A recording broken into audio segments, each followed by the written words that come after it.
Once you've started a starter, guess what? You have to maintain it. You have to feed it. I'm going to show you the procedure for doing this. And why do we feed a sourdough starter? Because it is living. It's filled with millions of microorganisms and yeasts that are working away and churning away and making bubbles. I am Eric. This is the Loudboy experience. Let's go.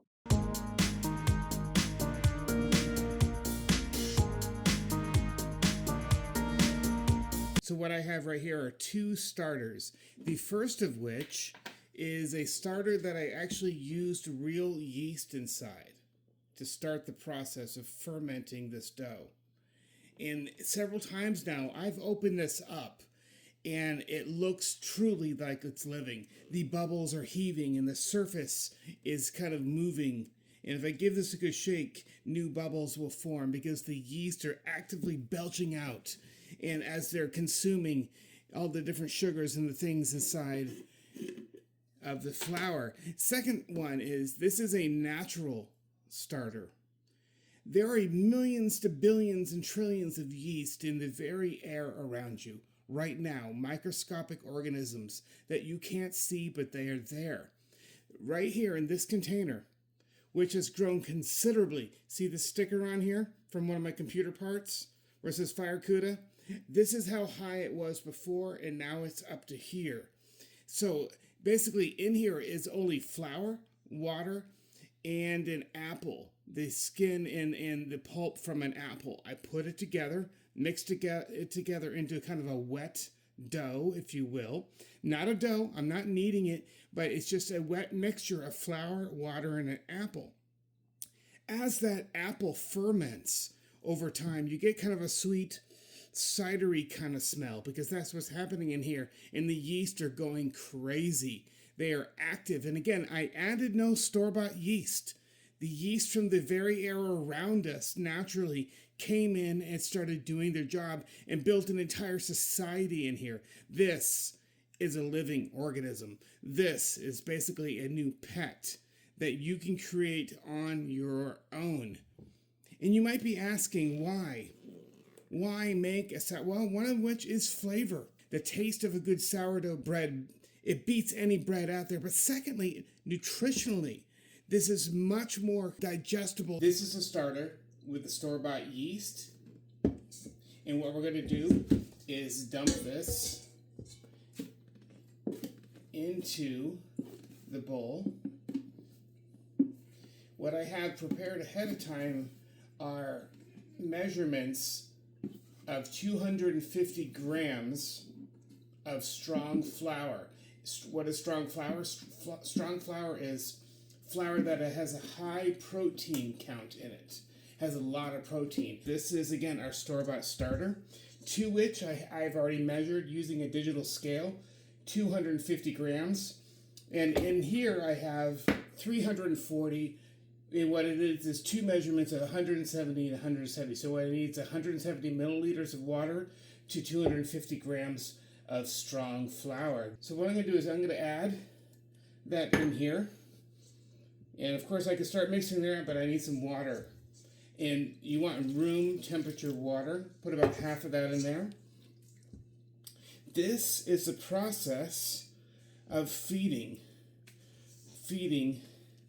our starter, on which it can consume and burp out its little bubbles and do its job and grow its colony. This is a living organism.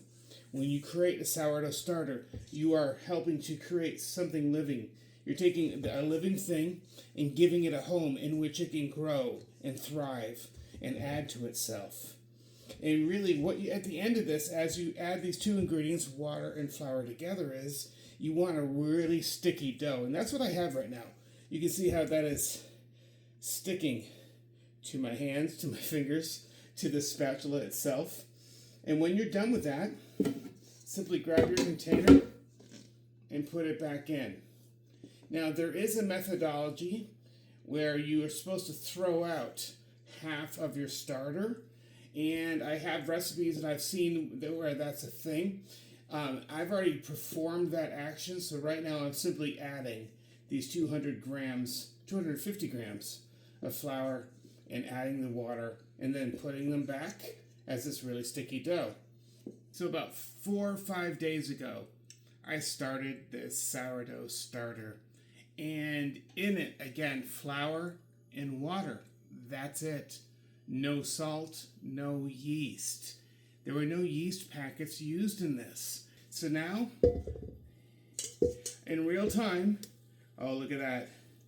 Most of it's pouring out, telling me that I definitely need to feed it. So it is definitely time to add our 250 grams of strong flour. Again, it's strong flour. It's that flour with lots of protein in it. Lots of protein that you can use to develop the gluten. The gluten that you need to build great structure and hearty bread. To this mixture, I have 250 grams of that strong flour.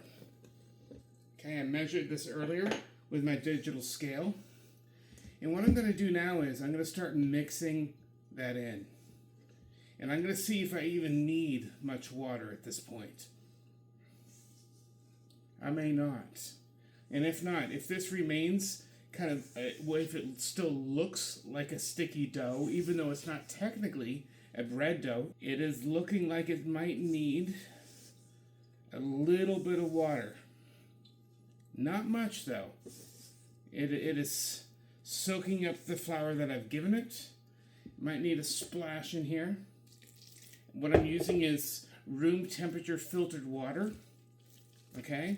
You want to use room temperature water. A lot of people think, well, for any kind of yeast, especially, those packet yeast, you need warm water. That's not necessarily true. Using room temperature water or cold water, tepid water, is better because the longer it takes to prove, the longer you let your bread sit and grow and let that leavening agents work and let the yeast keep acting away, the more flavor that your bread will have, which is exactly why I like doing a sourdough starter. It's all about flavor. It's all about your body's natural ability to break down. I've heard of celiac and different problems that people have with gluten and stuff like that. Well, guess what? If we had proper bread, I don't think it would be an issue. And sourdough is one of the first steps in having proper bread. Bread that your body can easily metabolize. Anyone, whether you have an issue or not, that is a nice sticky dough. And I didn't even have to use all of my water. It will continue to absorb what I've given it. So at this point, yes, I'm going to put it back into this jar. And at that point, it will kind of settle down. It'll probably settle down to around the point of my sticker here. But by tomorrow, midday or so, it'll go much higher. Soon I'm going to need a bigger container. So that is how we add and feed our sourdough starter. What you see here are 2 sourdough starters. And I'm going to combine them and feed them. Along the way, we're going to throw out half of each. That's the process for feeding. I have 2 organic apples that we're going to shred, except for the cores. And then we're going to combine them and then put them into this container. First off, we have to get rid of half of this starter. And I have a bowl right here. And I'm going to pour a lot of that, there we go, in this bowl. Man, that is some sticky stuff. It smells really sweet, though, because it had that apple in it from last time. Next up, this one. If I can do this without wearing half of it, there we go. It's like almost like I need a white apron instead of a black shirt. Okay. All right, here, oh, yeah. This is very liquidy, and it has a lot of life in it, though, but we're about to reinvigorate that. All right, so here you go, guys. Half of the starters in this bowl, hand covered. What's great is put this right down your drain. Just flush it down and keep some water running. Cold water, here's why. If anyone has a septic system, this stuff is awesome for it. Feeding live yeast to your septic system, it just goes to town in there and actually helps you in the long run. So, guys, yeah, if you have one like I do, we're not on because we're so far out in the country, then yes, I'm going to flush this right down the sink. So after this, we're going to start feeding them. Our container is now clean, and this is what we're going to put our starter in. The starter that we're taking from before, which is right here. They're combining this. We have our 2 apples that we're going to shred at the ready, organic Granny Smith apples. And right now on my scale, using this large bowl, and of course the tare function, so I'm at 0 right now. Now I'm going to measure in 1 kilogram, that's 1,000 grams, 400 up.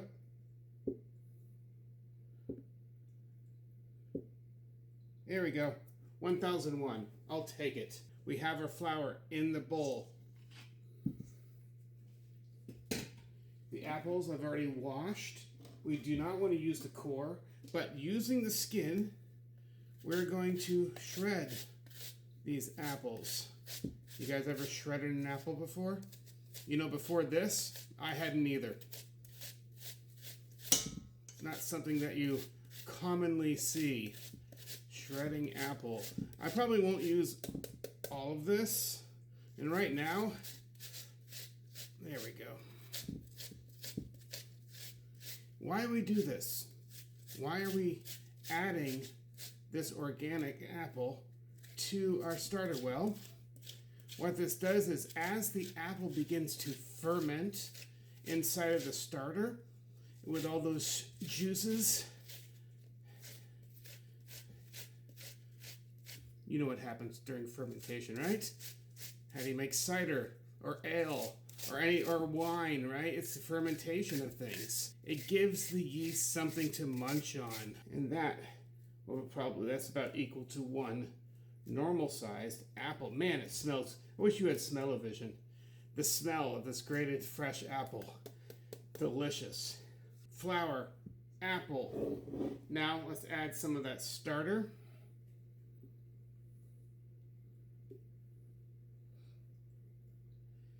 This, of course, carries with it a lot of water already, which makes me have this water at the standby, okay? Filtered water from my fridge. And if I need it, I will use it. Look at that. It's ridiculous. And just for fun, guys, because I said I would, I'm going to go in with my hands. Kind of work this. The best tools God gave us are our hands, and they're amazing. 1 or 2 days, definitely like on day 3, we're gonna feed it again. All right, and after a good week or so, 10 days, you should have a nice active. There you go, guys. I have my container all cleaned out here. I'm gonna plop it down. This is now, and soon will be even more so, a living organism. It is filled with millions, if not billions, of yeast going to work. In a sense, it has become alive. 750 grams of strong white flour. It's about 6 cups. 500 grams of our sourdough starter, which is approximately 4 cups. 15 grams of salt. And 350 to 450 milliliters of water, room temperature water. In addition to our 750 grams of strong white flour, and again, strong white flour is just flour that's bread flour, has a lot of protein in it. It's a high protein level flour. We also need 500 grams of our homemade sourdough starter. So I have a digital scale before me. And I'm going to start weighing this out. That is 502 grams. That is going to be close enough. Now that I've used my sourdough starter for this recipe, I'm down to about this much, but that's okay. I'm simply going to feed this and add to it, and it'll grow once again. And that is the beauty of this, is that you can use some, add back to it, the volume will increase. So every few days or so, you can just keep using it whenever you do need to bake some new bread.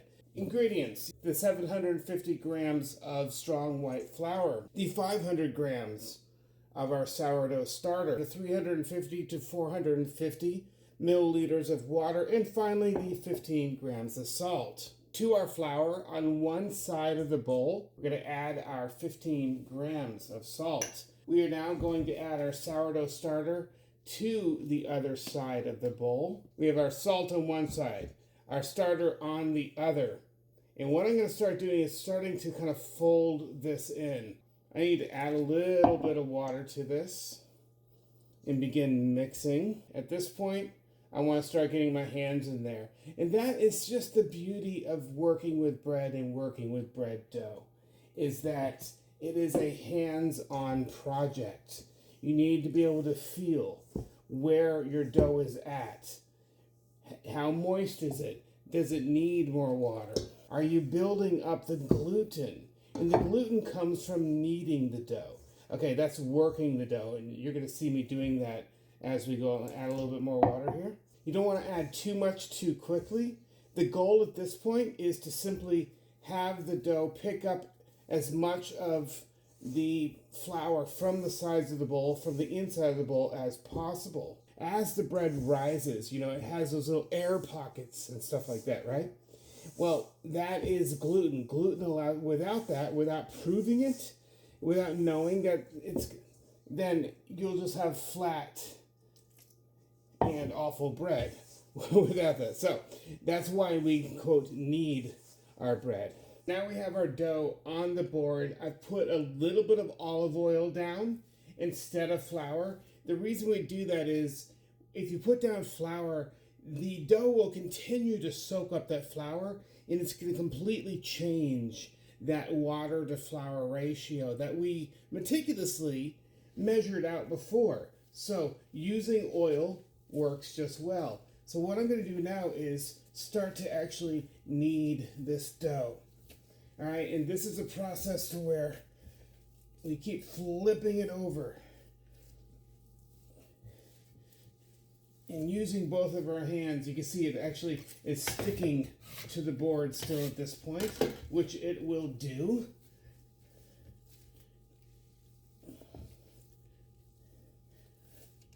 As the gluten builds up, as this dough continues to get stronger over these next 5 to 10 minutes, it will start to look smooth and beautiful and will not stick the way that it is now.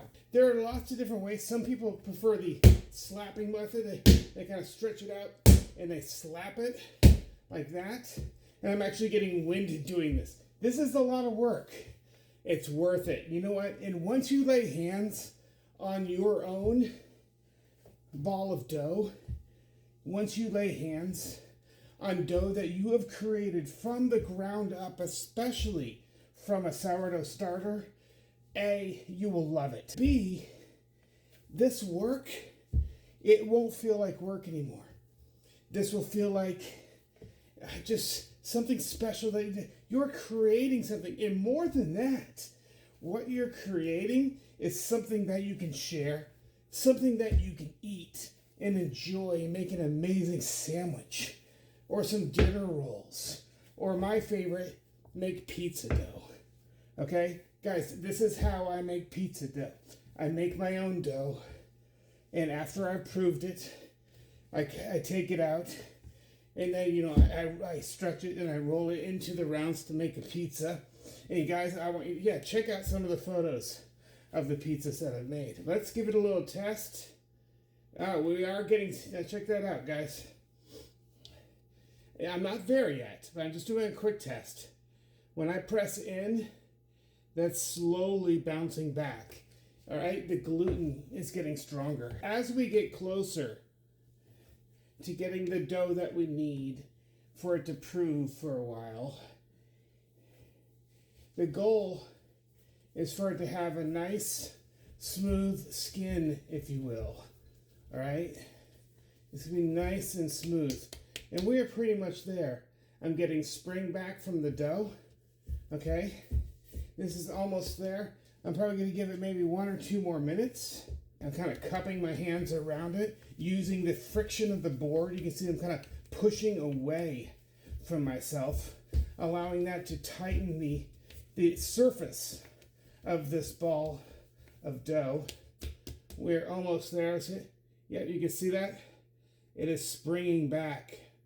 We've got some pretty good gluten structure forming here. All right, we got a pretty good, pretty smooth on that. Yep, some nice resistance and bounce back. We guys are basically there. I'm gonna call it. That'll work for now. I think that's enough to be able to prove it, and that's enough gluten for now. Yeah, we got some nice spring back. It takes its form. So that is what we want. We got our plastic wrap on there. Doesn't have to be super airtight. Just give it a good cover, okay? Press around the edges. That's good enough. There it is. And now I'm going to let this sit to at minimum 1 hour, but upwards to 2 or more hours. You can leave it overnight if you want. But now we're going to prove whether the yeast and whether our sourdough starter is going to do its job. As you guys can see, the yeast in the dough is very active at this point. If I give it a good shake, you'll actually see this. Can you see it? This bubble is expanding, and it is the coolest thing to interact with something that is living, because it is. There are billions of little yeasts at work in this dough right now, just like it was in our sourdough starter. Before we get to that, you might be asking yourself, hey, what kind of flour should I use? Well, this is what we call strong flour, meaning it has a high protein level, or bread flour. And what you want is, if you're making bread, you do want a pretty high protein level. And what that's going to do is give you the building blocks onto which you can build the gluten, okay? The structure of bread. So yes, you need high protein. I happen to use King Arthur. I love that they're based up in Vermont. That's where I grew up. This is unbleached. Now, pretty soon, though, I want to do some other kind of loaves. I want to get into whole wheat. I want to make some quick breads, and I hope you join me on those adventures. But for now, we're using a simple white flour that's unbleached, that has a high protein count, and it's that bread flour. For instance, if your mom or grandma or relative has one of those bread makers, you might have heard them through the years saying, hey, I need some more bread flour so a machine can make your bread. Well, of course, there's no machines here. This is all natural, God-given talent using our hands that we were given. All right, so guys, good strong flour, high protein. I happen to use King Arthur. This is our dough. Now, when you have a risen dough, right, something that's at least doubled in size from when you saw us kneading it for the first time, what we're going to do now is we're going to dump it out onto a lightly floured surface. You might recall that initial kneading while we're building gluten, I was actually using an oiled surface. And there it is, guys. But now we're going to use a little bit of flour. And you can see all the structure in there? See all the little bubbles where the yeast have been doing their jobs? And man, this is a joy to work with. It's actually nice and moist right now. And what we're going to do is we're going to pound out most of those big bubbles. Remember those massive, like Luke visiting Dagobah sized bubbles. And this is very supple, lovely to work with. I have my board scraper here. There's a little bit on the board. There we go. Always have your board scraper at hand and nearby. I'm not going to work this too much, basically. Get a little bit more flour here. Basically, what I want to do right now is I want to form this into one good-sized roll. I wish I had put a little bit less flour now. I like it when I get a little bit of tension on the board. What that tension does is it allows you to build up a nice, smooth surface. What I want to do right now is, and I'm not going to use a scale, I'm going to kind of eyeball this. Right? I want to split this into two. Over here, I have two lightly oiled tins. And in these tins, I want to make those traditional loaves of bread, okay? These slicing type of bread. That's what I want to do this time. Instead of making one giant loaf that kind of looks like this, kind of blow up and get big, and look like a bigger, crusty version of this. Instead of doing that, I want to make some loaves that I can slice. Stuff that I can actually make sliced bread. So what I did is I did an approximate cut there. Okay? Did an eyeball cut. And I bet if I took out my scale, they'd be really similar on my digital scale. So what I'm going to do right now is kind of form these into a ball. As I do that, it's picking up some of the, there's not really much, a little bit of the dough that's left on the board. You see I'm moving my hands around like this. See how nice and smooth that is, guys? See that? Do the same here. I'm moving it. I need to put something there so my cutting board doesn't keep slapping against the bar. All right, and nice and smooth, nice and smooth, nice and smooth. There we go. Nice and smooth. A little bit of stickiness, and again, I want to keep a lot of moisture in this loaf. Beautiful. Okay, there's two. 1, 2. So now I'm going to kind of get them into somewhat of an oblong shape. And I'm going to come over here, drop it in my pan, kind of pat it down slightly in here. And it's going to naturally fill this out, okay?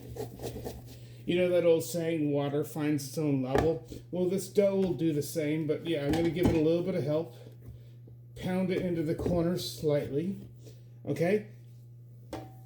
Let's grab the next one. There we go. Still have a pretty good skin on that. This one I'm going to actually elongate it a little bit before I put it in. Using my knuckles, I'm tamping it in. By the way, if you want to go this route, you can get these great little bread tins. You can get these on Amazon. I also got proving baskets there, and I have some short, about like 2.5 inch loaf. And these are your more traditional loaf pans. Okay, now of course your local stores will have this kind of stuff, but being as sometimes I don't leave the house very much, I went ahead and went the Amazon route. So yes, these are lightly oiled, and now I have 1, 2, using that one loaf, turning into 2. At this point, guys, we're going to let these prove again. That final prove, and what that's going to do is the yeast are going to get back into action. Okay?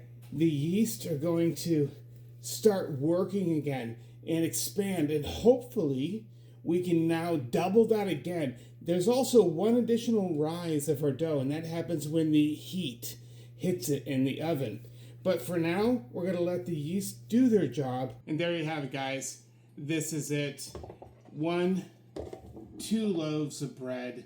We're going to let these prove and then come back, and if it's like last time, it could be 24 hours. But for you, it'll be instantaneous. Here you can see the loaves have risen up over the tin. So we've gotten a lot of aeration. The yeast are working. And this is what our final loaves should look like after we bake them. We're going to bake this at about 430 degrees for 30 minutes. This is a metal pan, which we are going to put on the lower shelf. I'm going to put 2 or 3 cups of water. What this does is, professional ovens have like steam injectors and stuff like that, actual bakeries, but in this case we don't, so we can provide our own steam. Again, 430 degrees. By the way, that is my new baking stone. It covers the entire rack of the oven, and I'm going to put these in, and we're going to start a timer right away. See you in 30 minutes. The loaves are out of the oven, baked all the way through. This is the episode where I bake some stunning loaves, and I'm going to show you all of the steps. 400 grams of whole wheat flour, followed by 400 grams of strong white flour.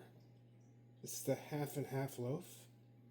17 grams of yeast on one side of the bowl. And 16 grams of salt on the other side of the bowl. 50 grams of either unsalted butter, or you can use salted.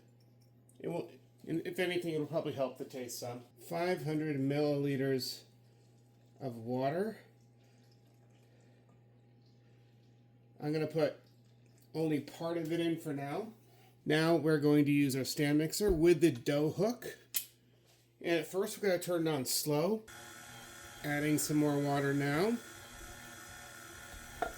It's picking up more and more of the flour on the side of the bowl. A lot of times I will do this by hand. However, when I'm not able to, or I simply don't want to, I let this dough hook, it is my time machine.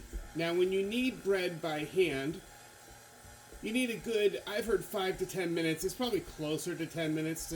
It's more like 7 to 10 minutes. When you see the dough becoming a ball, that's when you know you're getting close. Now only after a few minutes, you can see that we're getting a good stretch here. I don't think we're quite there. I do plan on finishing this by hand. The dough has really formed a pretty tight ball, if you will, or structure around the dough hook. That means it's time to go to the board, finish this by hand, and then we can go and do our first prove. The first thing we're going to do, we're going to oil our board. Some olive oil. At this point, do not use flour. I learned this from Paul Hollywood. Adding flour only changes your bread, and not for the better. This is what we needed in the mixer. Out onto the board.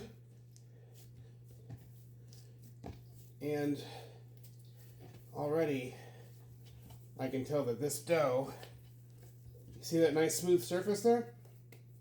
Nice smooth surface. Yeah, this stuff's pretty much ready to go to prove already.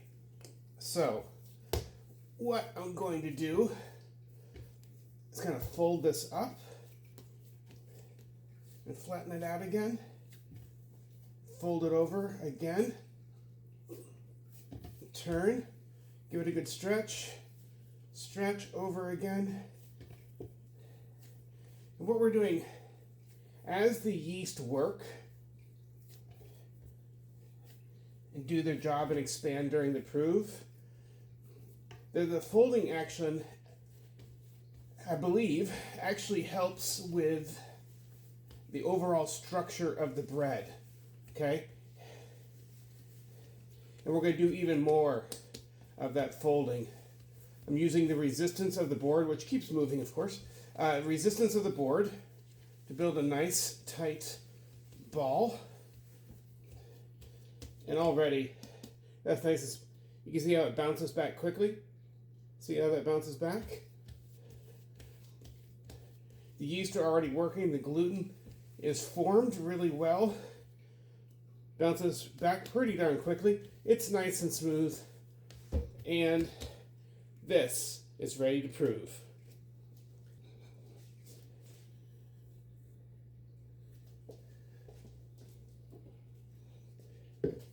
Gonna do a little glug of olive oil here. Smooth that around a little bit inside this. This is one of the proving containers that I got for Christmas from my daughter. Thank you, Aiden. All right, oil's in. Got our ball.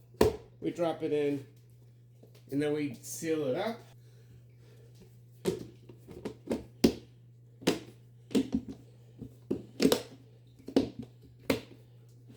Sealed up and ready to prove.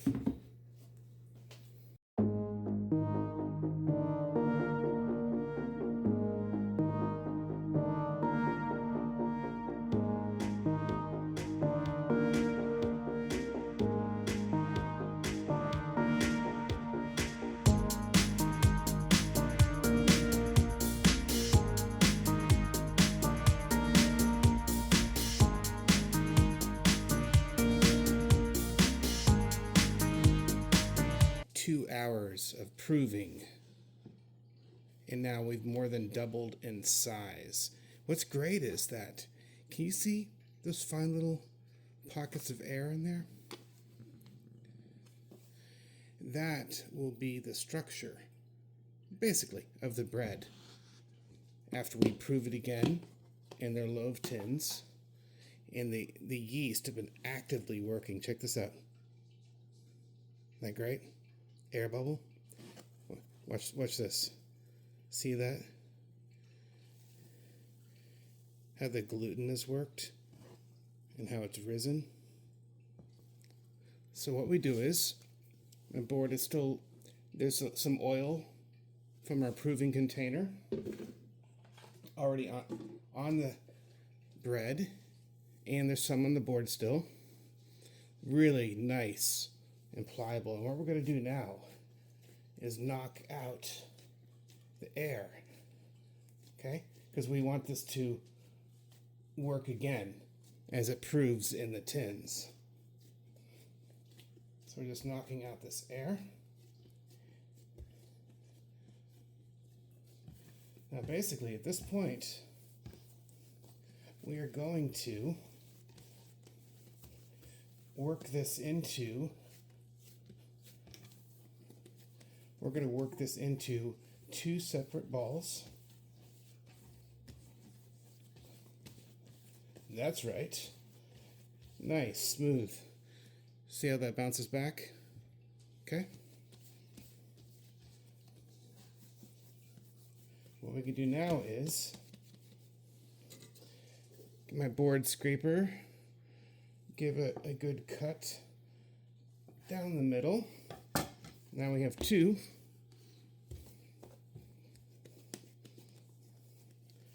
And what we're going to do is, still knocking some of the air out. Okay, just felt another air bubble go there. And we're going to fold this over on itself, like that. I'm not happy with that. Let's try that again.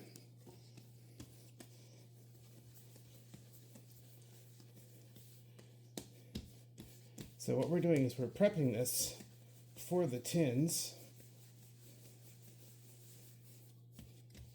There we go. So at this point, I'm actually going to throw down a little bit of flour. I think it'll make it a little bit easier to work.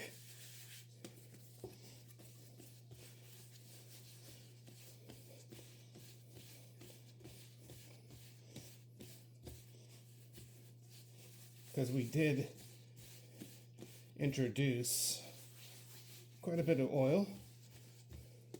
There, that's nice and smooth. Now for this one, punch it out. I'm going to fold it over on itself like this.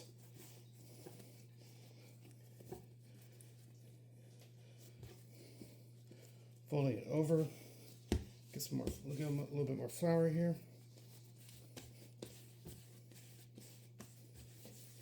And the board is tightening the surface of our dough.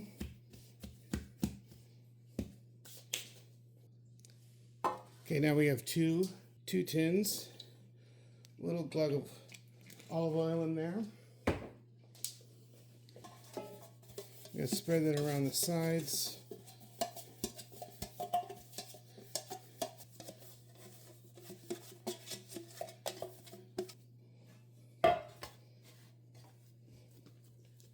Pat that down into the tin like this. Pat that down. And again, after the first proof, there's still a few bubbles that I'm knocking out in here.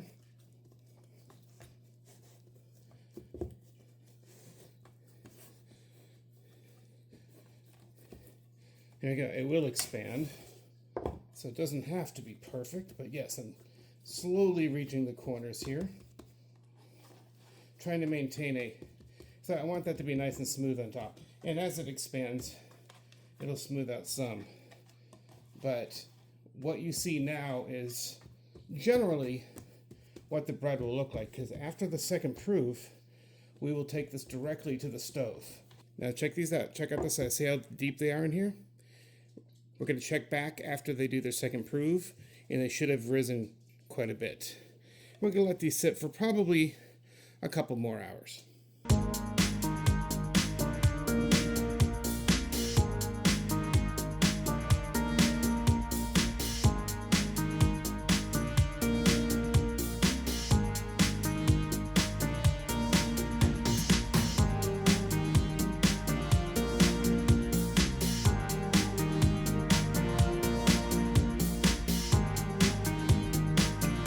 Now that the loaves have been proved a second time, they have more than doubled, 430 degrees. Now we're going to put the loaves in, 430 degrees, and before we shut the door, we're going to put water in our roasting pan down here, create steam, and we're going to cook these for about 30 minutes. So the loaves are out of the oven, baked all the way through. You can actually kind of see what the structure looks like inside this bread. It'll look like that inside as well. Top to bottom distribution of air bubbles and the texture. At this point, what we're going to do is let them cool on a baking rack. Now that the bread is cooled to room temperature, we're going to cut into it for the first time. Check that out. Really good structure from top to bottom.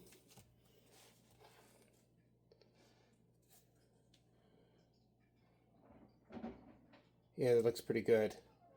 Pretty happy with that. This is going to make some wonderful sandwiches. And actually, I think I'm going to make some toast. A little bit of butter on that. See how springy that is? How soft this is? I am thrilled with this recipe. So what I did is I took Paul Hollywood's recipe for a regular white tin loaf of bread, and I doubled it, except the other half of the recipe I replaced with whole wheat flour. Thank you, Paul Hollywood, for your wonderful recipe.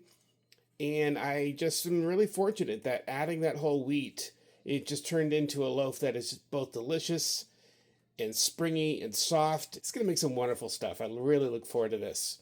This is some of the best bread I've ever made. And as you can see here, I've toasted it and put just regular salted butter on it. Check out my playlist with my other baking videos. There are several about making a sourdough starter, feeding a sourdough starter, working with sourdough starters to make sourdough bread. And upcoming, we're going to do some pizza as well. And I want to explore some other things like quick breads and stuff like that. But for now, I'm so thankful you're here. I'm rediscovering baking, relearning baking. And once again, I want to thank Paul Hollywood for inspiring me, for some of his recipes, and for teaching me volumes about baking. Guys, I've got a great piece of toast here with some butter on it. Man, that's good. Join me next time. You guys have a good night.